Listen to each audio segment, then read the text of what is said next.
Γεια σας, είμαι ο Λί και αυτό είναι το πρώτο βίντεο που κάνω στα ελληνικά, οπότε προσπαθήστε να συγχωρέσετε λίγο το awkwardness.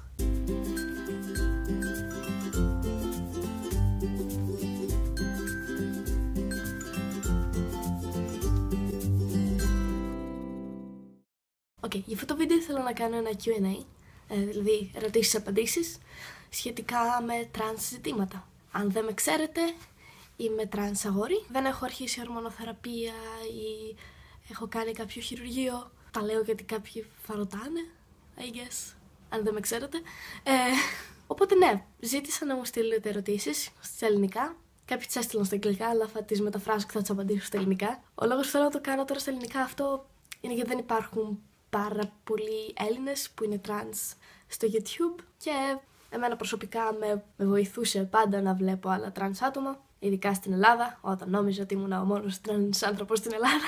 Οπότε ναι, αυτός είναι ο στόχος και να εξηγήσω κάποια πράγματα, να λύσω απορίες.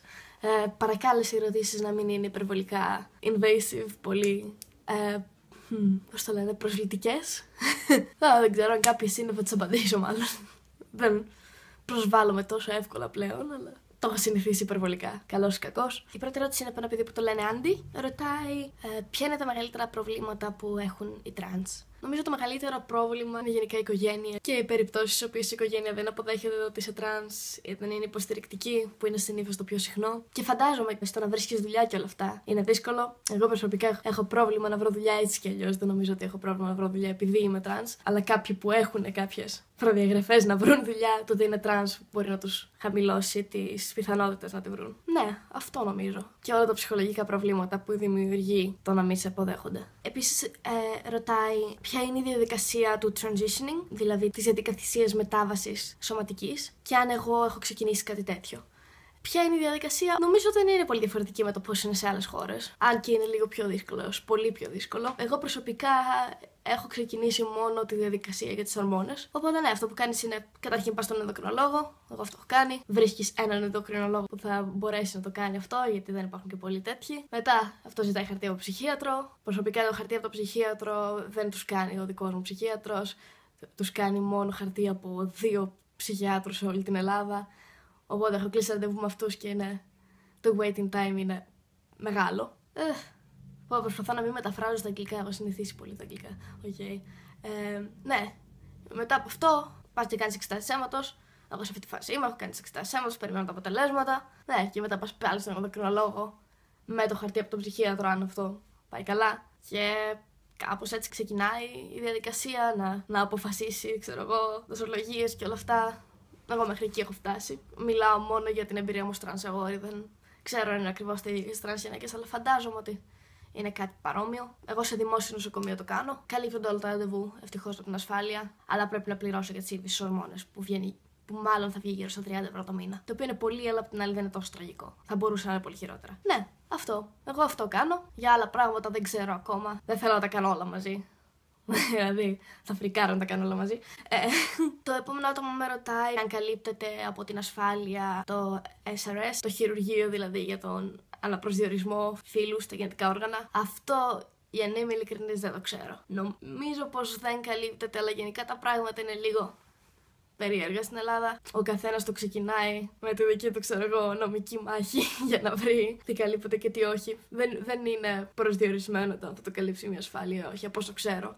Αλλά εγώ δεν έχω φτάσει σε αυτό το σημείο, οπότε δεν μπορώ πολύ να μιλήσω. Γιατί δεν ξέρω καν αν αυτή η εγχείρηση είναι κάτι το οποίο θέλω να κάνω. Ο Τζον με ρωτάει αν υπάρχει άγχος και αγωνία όταν ένα τρανς άτομο βγαίνει έξω. Δηλαδή, αν μπορεί κάποιος να μην τους βλέπει ως το φύλο που είναι και αυτό να μας κάνει να νιώθουμε άσχημα. Ναι. Η ζωή μου. Ναι, αυτό φυσικά γίνεται. Δηλαδή, εγώ προσωπικά δεν περνάω ως αγόρι συνήθως όταν βγαίνω έξω. Οπότε είναι μεγάλο πρόβλημα αν όλοι, ξέρω εγώ, γεια σου κοπέλα μου. Εντάξει, πλέον μπορώ να πω ότι αν δεν είμαι σε φάση που είμαι ήδη αναστατωμένος ή αγχωμένος, γελάω με αυτό και είμαι οκ. Θα μείνεις στο bubble σου, δεν θα το αφήσεις να σε ενοχλήσει. Δεν ακούω, δεν βλέπω, Μερικές φορές με βοηθάει να με, ξέρω εγώ.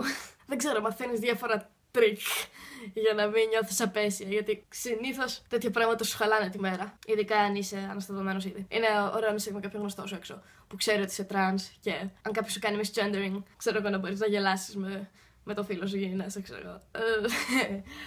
Awkward. Αυτό βοηθάει. Αλλά γενικά ναι, ειδικά παλιότερα που δεν ήμουν out και όλα αυτά και έβγαινα έξω και κυριολεκτικά όλοι όσοι έβλεπα μου έκαναν misgendering. Θέλοντας και μη, δηλαδή. Ήταν υπερβολικά άβολο και μου δημιουργούσε ένα έξτρα επίπεδο κοινωνικής φοβίας. Δηλαδή, ξέρεις, θα είμαι κοινωνικός και αρχίζει το misgendering και είσαι απλά και θέλω απλά να φύγω από εδώ και δεν μπορώ να μιλήσω. Η φωνή μου θα ακουστεί γυναικεία, δείχνω έτσι, ακούγομαι έτσι, όλοι νομίζουν αυτό, όλοι με λένε έτσι. Το να κάνεις coming out βοηθάει σε όλο αυτό γιατί τουλάχιστον υπάρχει κάποιος που θα είναι μαζί σου. Αλλά εντάξει. Γενικά, σε χώρους που δεν έχεις κάτσει και τους έχεις πει κοίτα είμαι τρανσαγόρι ή τουλάχιστον δεν το έχουν καταλάβει, είναι αμήχανο γιατί δεν μπορείς, ξέρω εγώ, να είσαι σε μια δημόσια υπηρεσία, να πας να δίνεις τους λογαριασμούς σου και να κάνεις ολόκληρο coming out στην τύπησα, ξέρω εγώ, στο ταμείο. Θα σε πει, ξέρω εγώ, γεια σας κυρία μου, θα σε εσύ. Και μετά θα φύγεις και μάλλον θα νιώσεις άσχημα δηλαδή. Φαντάσου, ξέρω εγώ, ένας cis άντρας να έβγαινε έξω, ξέρω εγώ, και όλοι να τον λέγανε κυρία μου και κυρία μου και κυρία μου. Βέβαια δεν είναι και το ίδιο πράγμα, γιατί τουλάχιστον αυτός μπορεί να πει αχ, καλά βλακίες λένε, εγώ δεν μοιάζω με γυναίκα. Αλλά θα είναι άβολο. Φαντάσου για εμάς που ξέρουμε ότι δεν κάνουμε passing πολύ καλά. Εντάξει, τώρα η ιδέα του να περνάς ως κάποιο φίλο είναι λίγο προβληματική. Νομίζω προσωπικά, το χρησιμοποιώ μόνο και μόνο για να δείξω πώς σε βλέπει κάποιος εξωτερικά που δεν ξέρει για αυτά τα θέματα. Οκ, επόμενη ερώτηση.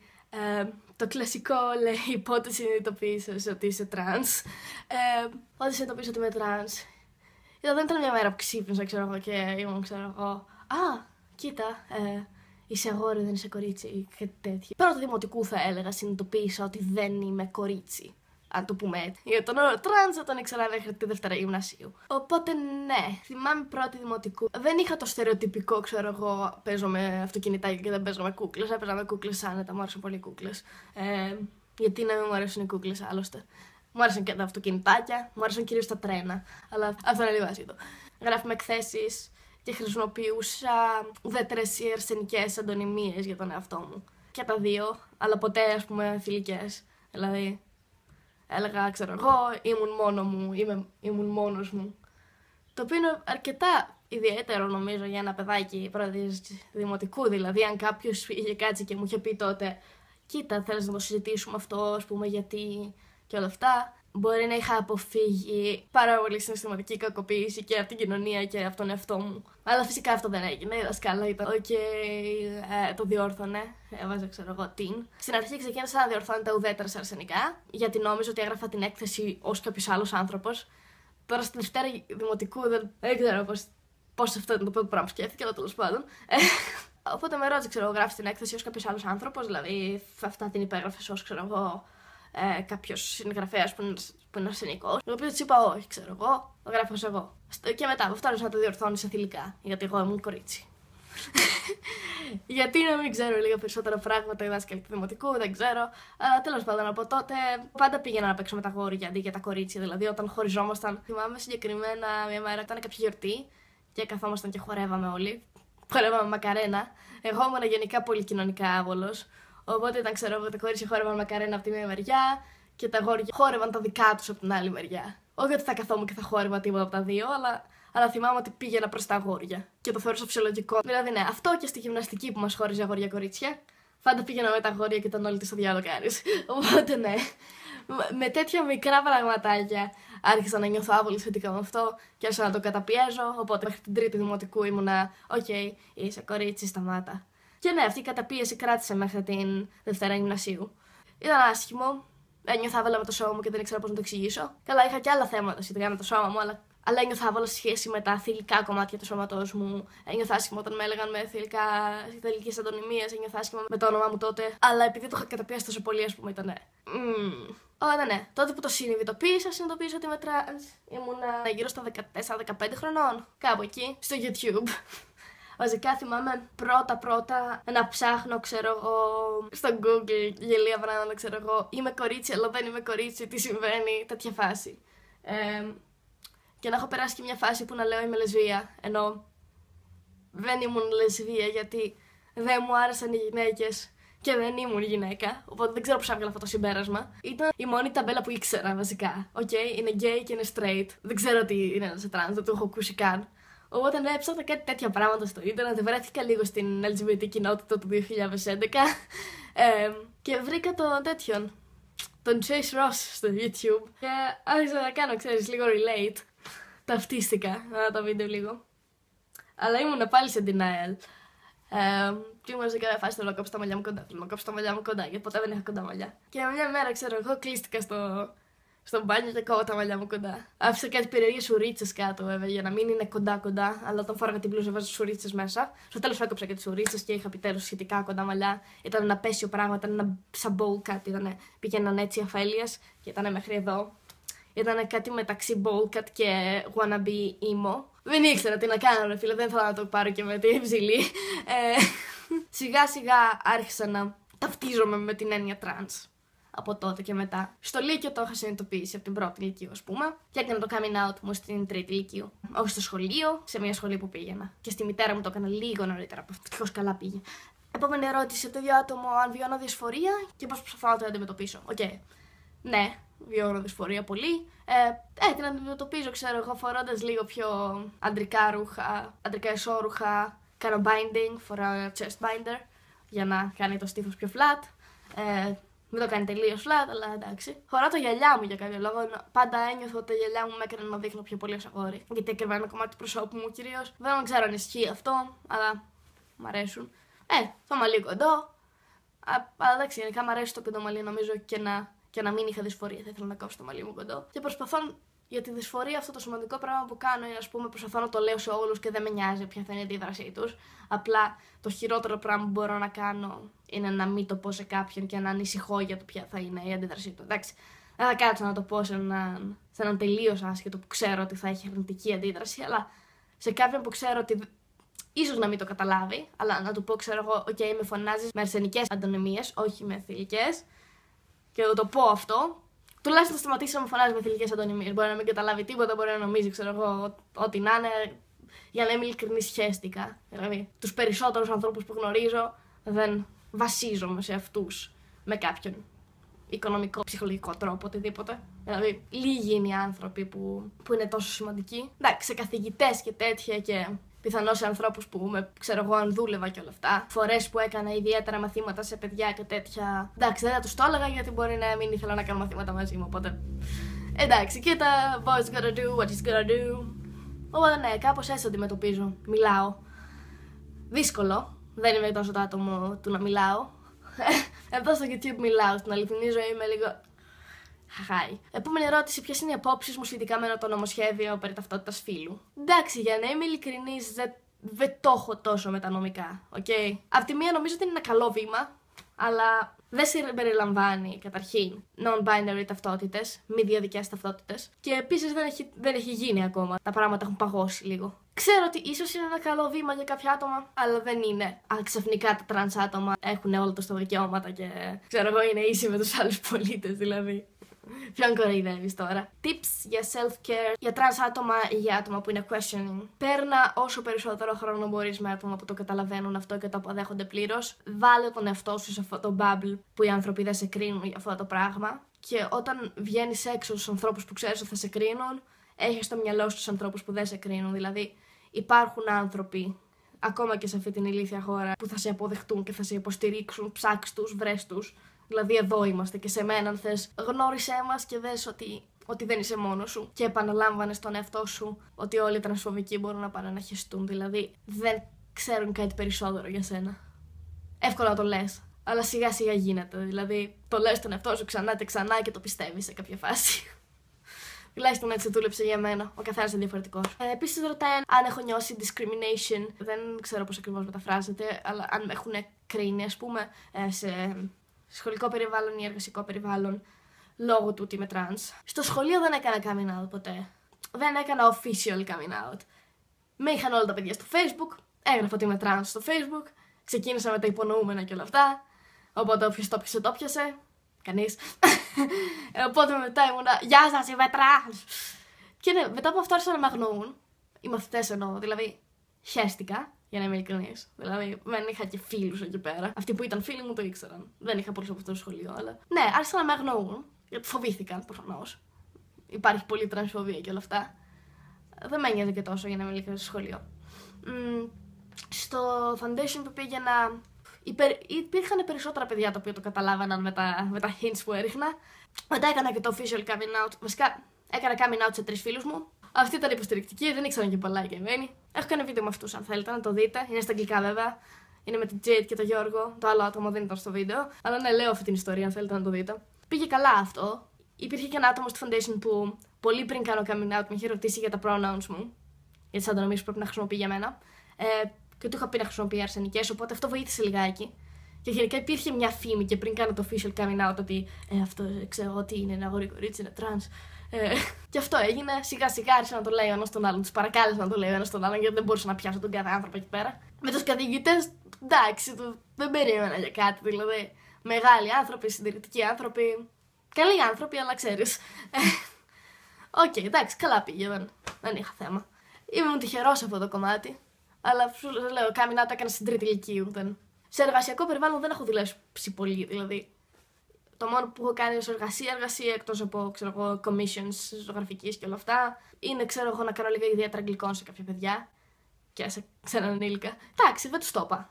Δεν θα έπρεπε να είναι έτσι, αλλά το αντέχεις. Αλλά το μεγαλύτερο πρόβλημα που είχα ήταν, μέσα στην οικογένεια, μέσα από γνωστούς γνωστών, όλα αυτά. Γιατί στο σχολείο χαίστηκαν όλα τα παιδιά, χαίστηκαν και οι καθηγητές. Δηλαδή, μία τύψη που μου έκανε ιδιαίτερα εκεί πέρα ήταν λίγο awkward, αλλά της έκανα coming out και μετά ήταν OK, ναι. Θα συνεχίσω να σε λέω με φιλικά pronouns. Θέμα είχα με κάποιους θεραπευτές μου. Γενικά, ναι, πιο προσωπικές γνωριμίες. Δεν είχα τόσο προσωπικές γνωριμίες στο σχολείο, ώστε να με επηρεάσει και ξέρω εγώ τι θα λέει ο καθένας. Πώς να βγάζει νόημα. Απόψεις για TERFs και γενικά για το φεμινισμό. Με το φεμινισμό δεν έχω πρόβλημα. Έχω πρόβλημα με τον radical φεμινισμό. Και με τις TERFs. TERFs, αν δεν ξέρετε, είναι Trans Exclusionary Radical Feminists, δηλαδή radical feminists που βγάζουν έξω από το φεμινισμό τους τα trans άτομα. Είχα θέμα με τέτοια άτομα και στην πραγματική ζωή, αλλά κυρίως στο διαδίκτυο. Να έχω αρχίσει να μιλάω, ας πούμε, σε κάποια άτομα για το ότι είμαι trans και να είναι, ξέρω εγώ, πάση. Είσαι απλά μια γυναίκα που μισεί την θηλυκότητά της. Αμήχανο και πολύ καταστροφικό, ξέρω εγώ, για ένα άτομο που δεν είχε μεγάλη εμπειρία με υποστήριξη. Αλλά νομίζω ότι το μεγαλύτερο πρόβλημα με τις TERFs το έχουν οι τρανς γυναίκες. Που είναι, ξέρω εγώ, οι τρανς γυναίκες είναι άντρες. Δηλαδή. Και με αυτές έχουν θέμα και στην πραγματική ζωή πολλές τρανς γυναίκες. Σε μέρη που ψάχνουν να βρουν στέγαση, να βρουν υποστήριξη, σε κέντρα ενδυνάμωσης γυναικών, σε τέτοια πράγματα. Υπάρχουν οι TERFs εκεί συνήθως και μπορεί να τις διώξουν, μπορεί να τις βρίσουν, μπορεί να τους πούνε ότι είναι άντρες.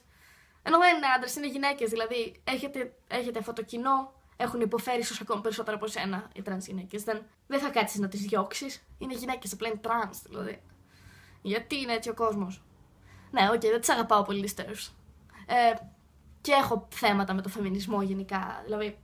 Και βασικά τα θέματα που έχω με το φεμινισμό δεν είναι τα θέματα, ξέρω εγώ, οι φεμινίστες είναι κατά των ανδρών. Αυτό δεν είναι το θέμα που έχω με το φεμινισμό. Το θέμα που έχω με το φεμινισμό είναι ότι πολλές φορές δεν είναι διαθεματικός, πολλές φορές βγάζει ανθρώπους έξω, πολλές φορές είναι ρατσιστικό. Σε πολλά φεμινιστικά spaces υπάρχουν θέματα. Αλλά επαναλαμβάνω, το θέμα με το φεμινισμό δεν είναι ότι ξέρω εγώ, μα γιατί να μην εστιάσουμε και στους άντρες. Ωραία. Επόμενη ερώτηση από την καλή μου φίλη την Ελένη. Πώς ήταν το να κάνεις coming out?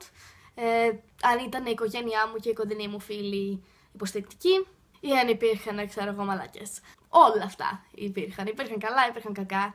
Όταν έκανα coming out δεν είχα υπερβολικά κοντινούς φίλους. Τουλάχιστον δεν είχα πολύ κοντινούς φίλους, στους οποίους εμπιστευόμουν 100%. Αλλά εντάξει, ήταν όλοι μαζί μου οι φίλοι. Η οικογένεια ήταν θέμα, εντάξει.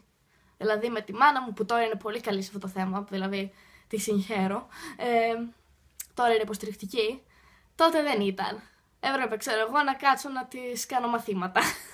Αλλά εντάξει, συνήθως αυτό γίνεται νομίζω και γενικά με LGBT άτομα και την οικογένειά τους. Όταν ο γονέας σε αγαπάει, θα κάτσει να ακούσει τη δική σου οπτική, θα ακούσει τι έχεις να πεις για τον εαυτό σου και για όλο αυτό το θέμα. Αλλά γαμό του δηλαδή παίρνει πάρα πολύ χρόνο. Μακάρι όλοι να μπορούσαν να ψάξουν τέτοια πράγματα μόνοι τους και να τα καταλάβουν. Νομίζω κάτι γίνεται με το ίντερνετ. Θα βρει καλά πράγματα τα οποία μπορεί να κάνει, την αποφύγει και ανθρώπους που θα του πούνε, αποδέξου τον. Αλλά όχι πάντα. Είναι δύσκολο, εντάξει. Αλλά αν είσαι, είναι δύσκολο για μένα, είναι δύσκολο για σένα, αλλά φαντάσου για το παιδί σου πόσο δύσκολο είναι, ο γονέας σου το να μην το υποστηρίζει. Γονείς φίλων για τέτοιες μαλακίες, αλλά είναι τα ξέρεις. Όλοι οι υπόλοιποι χαίρομαι που δεν τα ξέρετε, μαλακίες. Εντάξει. Οι περισσότεροι μαλάκες που έχω γνωρίσει, που ήταν μαλάκες σε μένα σχετικά με αυτό το θέμα τουλάχιστον, ήταν μαλάκες στο στυλ «Οκ, σε υποστηρίζω, κοίτα πόσο καλός είμαι μαζί σου» και όλα αυτά. Και μόλις κάτσεις να μιλήσεις για τα προβλήματά σου ή τους πεις, ότι έκαναν λάθος μια φορά, να είναι, μα εγώ που σε υποστήριξα, εγώ που δεν σε έκανα misgender, δεν σε έβρισα, εγώ που δεν σε απέφυγα, εγώ που δεν σε πλάκωσα στο ξύλο, δηλαδή, εντάξει, ήσουν εντάξει άνθρωπος. Κάτσεις να ακούσεις τι κάνεις λάθος και να γίνεις ακόμα πιο εντάξει άνθρωπος, ή θα κάτσεις να περιμένεις, να σου δώσω cookies, επειδή δεν ήσουν μαλάκας. Βρίζω στα ελληνικά, αν δεν το έχετε παρατηρήσει, sorry. Όταν κάποιος σου κάνει misgender, είναι η επόμενη ερώτηση. Προτιμάς να το χειρίζεσαι μόνος σου ή κάποιος άλλος να τους διορθώνει? Μου αρέσει όταν κάποιος τους διορθώνει. Είναι καλό αυτό, ειδικά αν είμαι σε κάποια φάση που δυσκολεύομαι να το πω, αν είναι κάποιος που άλλος άνθρωπος ξέρει καλύτερα, αν είναι κάποιος που είναι empowered και νιώσω μόνος μου και όλα αυτά. Ναι, μ' αρέσει να το διορθώνει κάποιος άλλος, γιατί μερικές φορές δεν το διορθώνω εγώ και πρέπει. Αυτό που δεν μ' αρέσει είναι εντάξει, ο άλλος που είναι μαζί μου να αρχίσει να βρίζει τον άλλον, να δημιουργήσει φασαρία και όλα αυτά. Είναι εντάξει, και το νιώθω ήδη άσχημα, δεν θέλω άλλος να κάτσει να αντιμιλήσει και να πει, εσύ και τρανς φίλος να πάτε να διαλεγαμηθείτε, Δεν θέλω να πλακωθούμε, δεν θέλω κάτι τέτοιο. Μία απλή διόρθωση την εκτιμώ. Το να αρχίσει φασαρία. Εντάξει, όταν θέλω να αρχίσω φασαρία θα το κάνω μόνος μου. Βασικά. Τρίτη ερώτηση, ποιο beard filter με γενιάδα είναι καλύτερο στο Snapchat? Είναι καλύτερο αυτό το Snapchat το κανονικό, αυτό με το ρανιτόξου ή αυτό με το χιόνι? Δεν χρησιμοποιώ το Snapchat. Έφτιαξα ένα Snapchat μια φορά, μπαίνω μερικές φορές για λίγα filters. Οπότε πρόλαβα μόνο το κανονικό, δυστυχώς. Το ξέρω, είναι ένα κρίμα. Τώρα μπαίνω, δεν το έχει. Δεν έχει τίποτα. Δεν έχει τίποτα. Γιατί τα αλλάζουν. Συγχύστηκα τώρα, είναι τρανσφοβικό το Snapchat. Ναι, αυτές ήταν οι ερωτήσεις. Έχω κι άλλο ένα άτομο που με ρώτησε, πώς είναι να είμαι genderqueer. Δεν είμαι genderqueer, δεν είναι μια ταμπέλα που χρησιμοποιώ αυτή.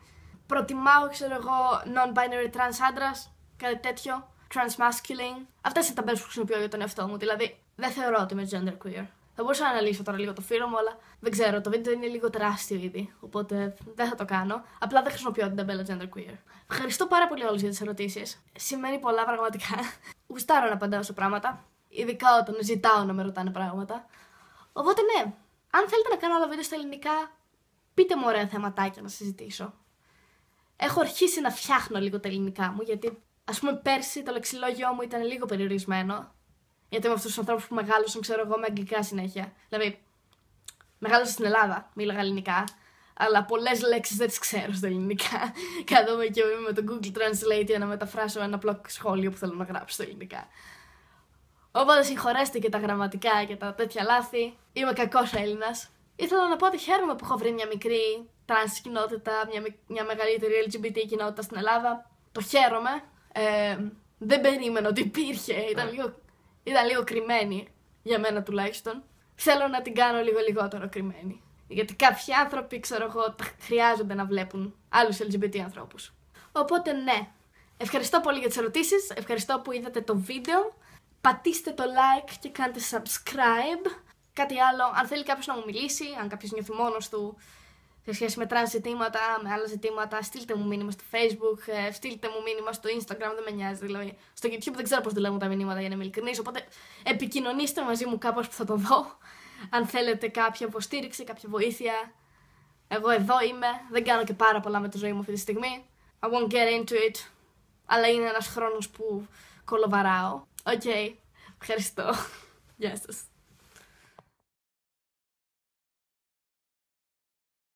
Hi guys, it's Lee here, and if you don't know this about me, I'm Greek and live in Greece and have lived in Greece all my life except that 1 month that I tried to study in England, but we don't talk about that. But during that